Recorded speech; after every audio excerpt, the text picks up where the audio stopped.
Bonjour à tous et bienvenue sur Maritime Africa Week 7 sur 7, le point hebdomadaire de l'actualité du secteur maritime en Afrique. Voici donc pour vous les faits marquants des 7 derniers jours.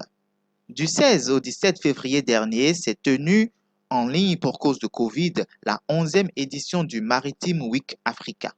Durant les 2 jours de l'événement, plusieurs conférenciers de haut niveau venant des 4 coins du monde se sont succédés pour exposer les toutes dernières évolutions du secteur dans différentes parties du continent et sur des thèmes comme le transport maritime et l'énergie, l'insécurité dans le golfe de Guinée, etc.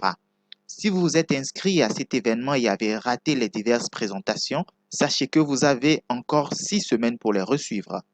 L'information et le renseignement maritime, c'est le thème du séminaire de formation organisé par l'Institut de sécurité maritime interrégional ISMI durant 4 jours à l'endroit d'auditeurs venus de 12 pays de l'Afrique de l'Ouest. Ce fut une occasion pour eux de débattre de thématiques très importantes qui participent à la sécurisation des voies maritimes dans la région du Golfe de Guinée.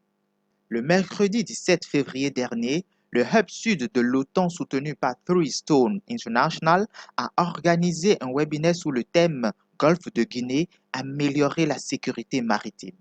Plusieurs experts et spécialistes de la question ont exposé leur point de vue sur la meilleure manière d'améliorer la sécurité dans cette zone qui a connu une explosion des actes de piraterie ces dernières années. La semaine passée a aussi connu la cérémonie d'ouverture d'un atelier de 2 semaines sur la plateforme régionale de partage d'informations de l'architecture de Yaoundé Yaris. Cette cérémonie s'est déroulée au siège du Centre maritime multinational de coordination CMMC Zone F, géré par la CEDEAO et dirigé par le commandant Bénin. Ce fut une occasion pour l'équipe du Gogin et le staff du CMMC Zone F de faire des démonstrations sur l'utilisation de la plateforme Yaris. Cette cérémonie a été présidée par le directeur général de l'autorité maritime du Ghana, M. Thomas Kofi Alonzi, et a connu la présence de plusieurs officiels de la communauté maritime nationale et internationale. Merci de nous avoir suivis. L'actualité maritime en Afrique continue sur notre site www.maritimeafrica.com et nos différents réseaux sociaux.